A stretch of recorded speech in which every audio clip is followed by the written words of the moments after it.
BBOR, Black Box Online Radio, coming to you from West Virginia. So there was no BBOR for yesterday because I was not in West Virginia. I was down in Washington, D.C., up to something. And while I was down there, I happened to pick up a copy of The Washington Diplomat. I don't know about you guys, but I love free stuff. Even if it's just the Hispanic Times or something written in Spanish, I always grab these free newspapers when I'm down in the city. And they had a lot of things to discuss here. One of the things that they wanted to get into was impeachment. But I thought that this one writer here in the Washington Diplomat brought up an interesting thing about Donald Trump. What they write is, for Donald Trump, the State Department has largely been an afterthought. I repeat, afterthought. Until now, U.S. diplomats have taken center stage and come under fire during the president's impeachment hearings, prompting former ambassadors such as Reuben Brighty to come to their defense. This is on the cover of this newspaper here, and I was just thinking that there's almost something fundamentally wrong with that. Like, with the Trump administration, I will tell you, the State Department has never been an afterthought. For any presidents over the last 50 years, the State Department has never been an afterthought. We might not see a lot of what's going on with Donald Trump and the State Department and foreign policy in the mainstream media over the last 3 years, but the United States is very heavily involved with countless things, and they do bring it up from time to time, but we as the voters and we as the American people need to be always well aware that we have the domestic policy and the foreign policy. On the presidential campaign trail, a candidate can get away with maybe not talking about foreign policy so frequently. But when someone is like Donald Trump and they're in the White House, it's happening all the time. And just because the mainstream media isn't talking about it, it doesn't mean that we aren't dealing with the Donald Trump foreign policy literally all the time.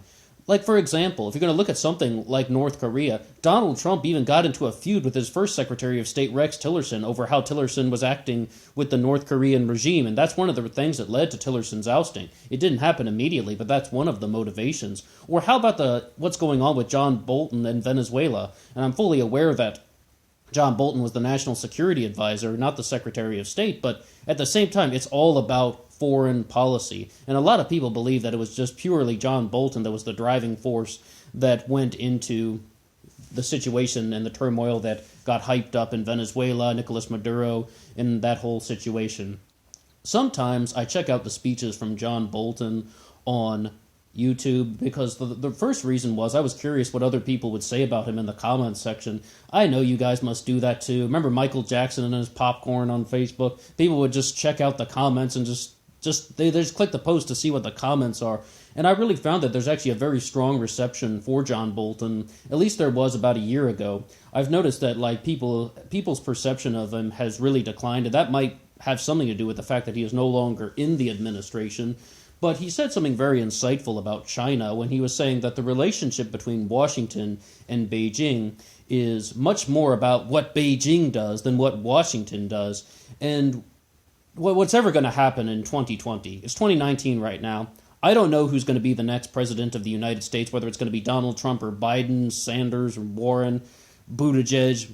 I highly doubt Pete Buttigieg will be president, but he is just one of the other contenders. I don't know who the next president is going to be, but they're going to have some massive challenges if they're going to be going up against the Chinese government. You're dealing with a nation that has up to 2 million people in concentration camps. You're dealing with a nation that could be slaughtering tens of thousands of people and selling their organs, the whole Falun Dafa issue. You're dealing with people that are trying to steal the human rights of Hong Kong, but they refuse to budge on that because of the one China policy. And they're also dealing with just the concept of censorship and brainwashing of their own citizens through media propaganda. China is not really someone... Well, China's not a person. I mean, we often treat these nations like they're just individual people sitting at the diplomatic table. China is not a nation that really should be controlling a worldly anything. And our next president is going to have to be responding to a lot of those things there. But as we flip through the Washington Diplomat, we also see, though, that there is quite a lot going on in Afghanistan. And one of the things that they talk about here was Donald Trump was scheduling peace talks with the Taliban. But what I found rather interesting was the government of Afghanistan and the president of Afghanistan had been excluded from the peace talks. Secretary of Defense James Mattis, who is once again no longer with the administration, was saying that like this is just a reality that sometimes we have to face, and that's not in this article here, but that is something that he has contributed to the discussion. And Mad Dog Mattis was somebody who he had a very clear perspective on things when he was in front of the cameras, but according to people like Bob Woodward, when like in the Bob Woodward book Fear, when he's just interacting with people, he just threatens to kill them pretty much, and it's like, I mean, that's why they call him Mad Dog Mattis, and if you even pull up some quotes from him online, you'll really see that he does make a lot of death threats. But one of the things that he said was sometimes a president has to work with unfavorable allies. And somebody like Tulsi Gabbard is really trying to bring that conversation to the center stage, where it's like, you can't just turn someone into this concept of fear, and this is the boogeyman in the dark. Blame the Russians, blame the Ukrainians. We can't really just turn certain nations into this boogeyman in the dark. And I know Russia and Ukraine have been in the news a lot when we're talking about foreign policy, but what about Saudi Arabia or something like that? Saudi Arabia is just an absolutely inhumane regime. Even if you're just going to look at the abuses that they did against Jamal Khashoggi, it's like that is a nation that really does not sound like a favorable ally. But that's what James Mattis was talking about when he's like, sometimes a president has to work with unfavorable allies because they can't just let the world fall apart. Look what we said about China. The relationship between Washington and Beijing. That doesn't mean that China just has to be cut off completely and then we're going to go to war with the Chinese. Absolutely not. It means that the United States diplomats have to have a new approach to China. They have to start thinking in a different way. And the one individual named Jason Ross just said very clearly that large-level international issues should not be solved with war. They should be solved with diplomacy. And it's kind of ironic saying that when the quote that we began with about the relationship between Washington and Beijing came from John Bolton, one of the biggest war hawks in the entire administration. I mean, even though he's no longer there now, but at the time, he was definitely one of the most war-hungry individuals. And I think that just sort of stems from the concept of neoconservatism that a lot of people were attributing to John Bolton. Like, if you were to look up the word neocon in a dictionary, you'd probably see a picture of John Bolton, a modern-day form of imperialism that promotes the idea that the only way to have preservation of a society in the world is to go to war. The only way to preserve democracy is to go to war, because if we don't, and we don't get rid of some of these enemies, then they're going to become more powerful, and then they could affect the geopolitical structure in a very, very negative and pessimistic way. I do have to say, though, at a complete superficial glance, I think it's very strange that the president of Afghanistan would not be included in the peace talks that are going to be going on with the United States and the Taliban, and they would not include President Ashraf Ghani in that whole situation. Because look what we said, though. Large-level situations should be solved with diplomacy. Talking about working with unfavorable allies, why would you exclude the president of Afghanistan or anything to do with that? I mean, once again, though, that's just my sort of superficial observation. One of the things, though, that this article here in The Diplomat really likes to talk about is just trying to share some things about the background of Afghanistan. And after 9/11, and after the war in Afghanistan was in full swing, do you ever remember listening to commentators when they were talking about how what the American people need to do is they need to learn more about Afghan culture? It was said a bazillion times on the television. They need to learn more about the Afghan people. They need to learn more about Afghanistan. And I don't really think that message came across very well. I mean, because when you just sort of say it like that, some people were just responding, hey, when someone is bullying you, is the answer to ask the bully, what's his middle name? When someone's bullying you, is the response to ask the bully, hey, dude, what do you like to eat for lunch? I mean, when someone's bullying you, you gotta, first and foremost, get them to stop bullying. And yes, they were equating the Afghan administration and the people of Afghanistan with bullies.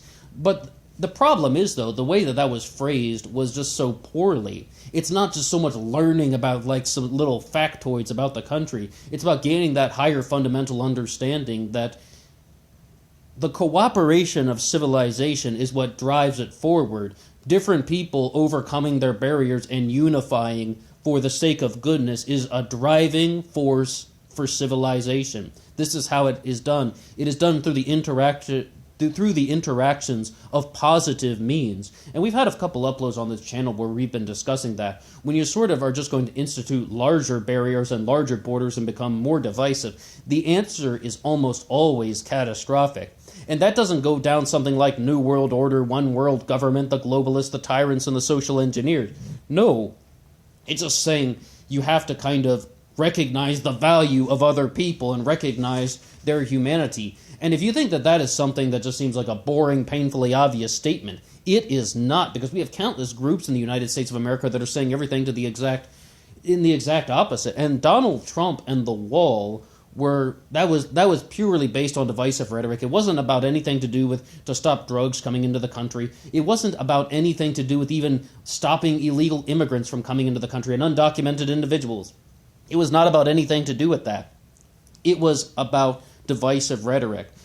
And that does not mean we can't have border security. One of the biggest problems I had with Donald Trump was he politicized the issue of the wall so greatly in such a polarizing way that people began to forget about the whole kind of root cause of the thing in the first place. They began to forget about the concept of national security. Yes, of course a nation has borders. Yes, of course a nation needs secure borders. Yes, of course there is a need for border security, but it isn't just about getting a bunch of people angry and chanting something so simple as build that wall. That's not the answer. Because the Democrats authored a bill for $46 billion to give as a border security bill, way more than Donald Trump was asking for in that government shutdown time. And what was the response, though? It didn't get passed. And who was one of the people that was behind that bill? Michael Bennet, the senator from Colorado, who was running for president. But Michael Bennet really just had one good moment on the Senate floor that prompted a lot of people to think that he could run for president. And there might be some connection to him and the DNC loading the Democratic field with candidates so they could kind of break up the votes from other sort of less well-known candidates and they could get the establishment individual to go in. It's very possible somebody like Michael Bennet is going in down that direction, but he's one of the few people we haven't talked about on this channel that much.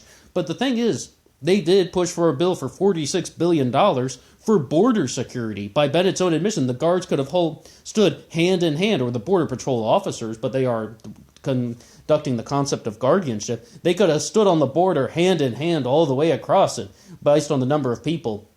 And I think all parties were talking about this in 2011. They weren't saying build that wall prior to the Barack Obama-Mitt Romney election. They were saying they needed boots on the ground enforcement. There are a variety of other ways to go about border security. You're talking about ground enforcement, aviation assets, using the E-Verify system. Not to mention, somebody said one thing once, when they were like, you can solve illegal immigration in 5 minutes. You can get this problem dealt with so easily. All you have to say is, if someone is ever caught hiring an undocumented individual who doesn't have the right to work in the United States of America, fine them no less than $100,000. This is a problem that is not meant to be solved. And I think the American people are slowly catching on to that. And even though I said I didn't really like what Donald Trump was saying about build that wall, because he hyper-politicized the conversation in a polarizing way that made people forget about the root causes of it, maybe there will be some light at the end of the tunnel and people will genuinely realize that this is just something that the media is doing to hype up the conversation. The problem is not meant to be solved. They want people coming into the country illegally so that they can participate in the workforce because they can't unionize. Employers don't have to pay them benefits. And it's like the people who are involved with big business and are benefiting from the concept of illegal immigration, they want this coming in. But guess what? They are also very much establishment individuals. They benefit from this concept greatly. So I don't think that that is something that should be completely ignored. A lot of the problems that they're talking about on the evening news are not meant to be fixed. Gun control is not meant to be fixed. Illegal immigration is not meant to be fixed. Having a more peaceful foreign policy isn't meant to be put into action. Why? Because it just gets people watching, it gets people talking in the same old cycle over and over again, and the problems that by which other people are profiting for are not going to get solved. When you examine this in sort of a different way, let's even look at the concept of voting. Who was the real victor in the 2016 general election? Was it Donald Trump or Hillary Clinton? If you ask a Hillary supporter, they would be like, Hillary Clinton won the popular vote. Clearly, by 3 million votes, she won. But then you ask a Donald Trump supporter, they'd be like, no, Trump is still your president. Well, who really won? Non-voters. Non-voters are an enormous demographic in the United States of America. Absolutely one of the largest demographics. Like, if you look at the pie charts at any sort of election results, you will see non-voters. Even pull up the state and local elections. I mean, if you're going to go to a different country like Scotland, they actually had an impressive voter turnout during the referendum on Scottish independence. When they had that referendum, I believe the voter turnout on that was 86%, because people could comprehend the issue, people had a connection to the issue, people cared about the issue, and it definitely was something that affected every single person in the country. Where is that type of thinking that is going on in the United States presidential election? Where are the people that have the right to vote but are not choosing to vote? Where are these people, and why aren't they turning out at the polls? I was just listening to a segment from the Humanity Party, one of their old radio broadcasts that has been uploaded on a different channel, not their channel. It was something, what was the name of it? Oh, that channel's escaping me. Godly, something like that. But anyway, it's from the Humanity Party, and they were saying that we don't need an election day. We need at least 2 days for Election Day, and they need to be complete holidays. No one needs to work. No one's going to be standing in line. And this is something that another progressive group in Massachusetts was talking about when they said, add in the weekends. Election Day needs to be a 3 or 4 day block. Saturday, Sunday, Monday, Tuesday, and you can vote any of those days at any time. And like, you need to give people more than just one Tuesday in November, especially when it's like when people are still going to work and such. Okay, that's one thing. But the thing that the Humanity Party was really proposing, 2 days of voter registration. Maybe in September or August, you have a national holiday that takes over 2 days. 2 days for National Voter Registration Day.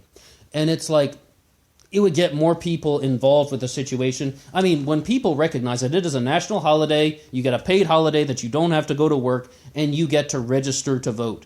And there's some other things that people have talked about, such as lowering the voter age to 16, but I do have some concerns about that. I mean, 18 is the legal age to be an adult and such.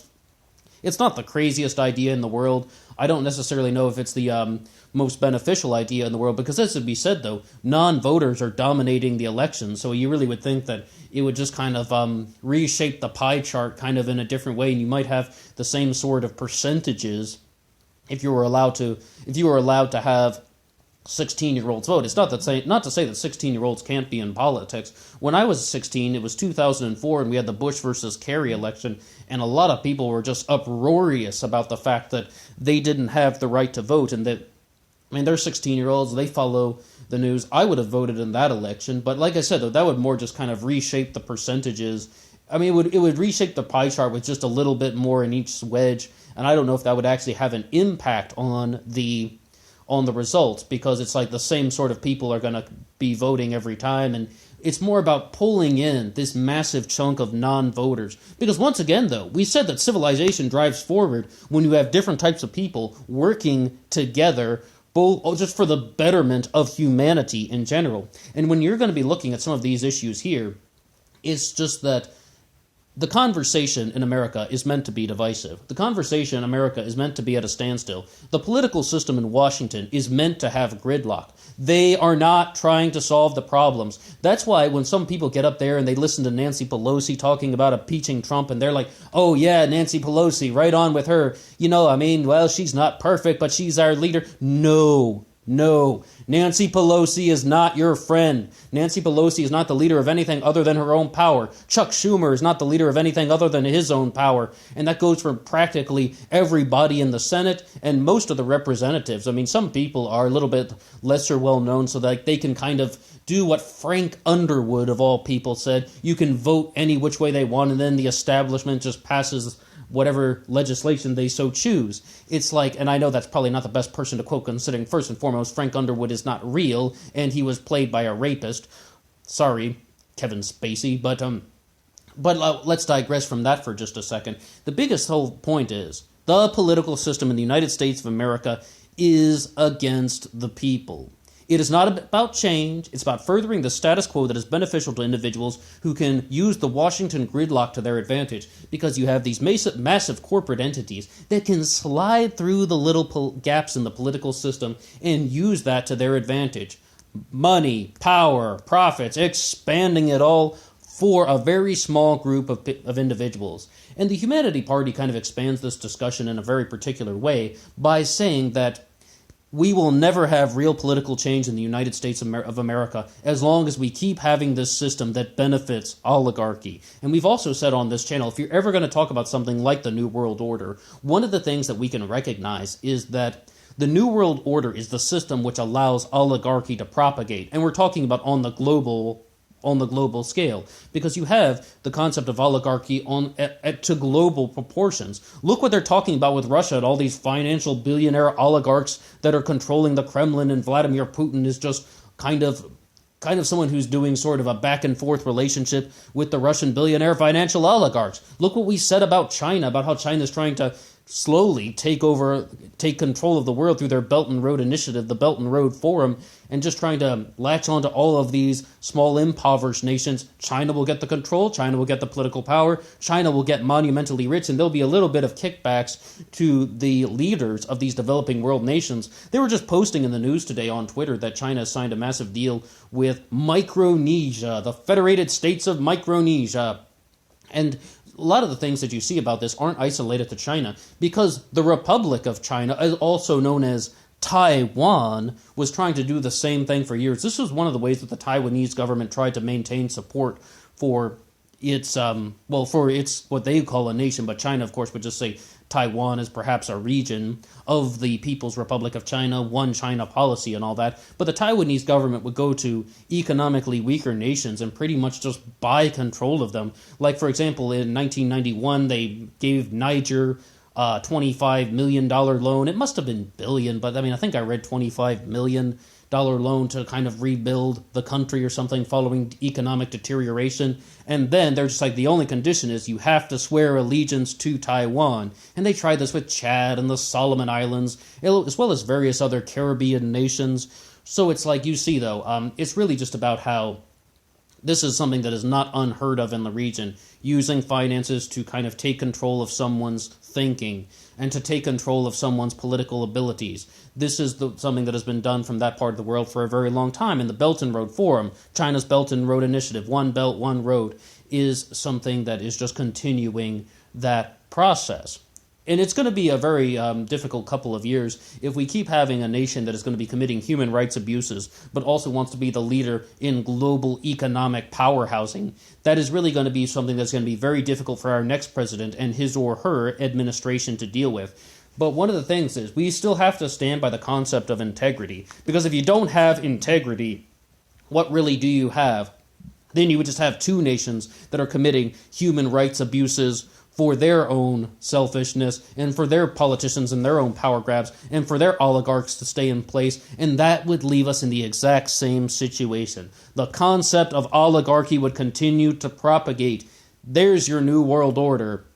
Maybe it's a belt and a road, or maybe it's just going to be something about a bunch of different oligarchs from different countries coming together, but that would not push civilization forward, because that excludes billions of people.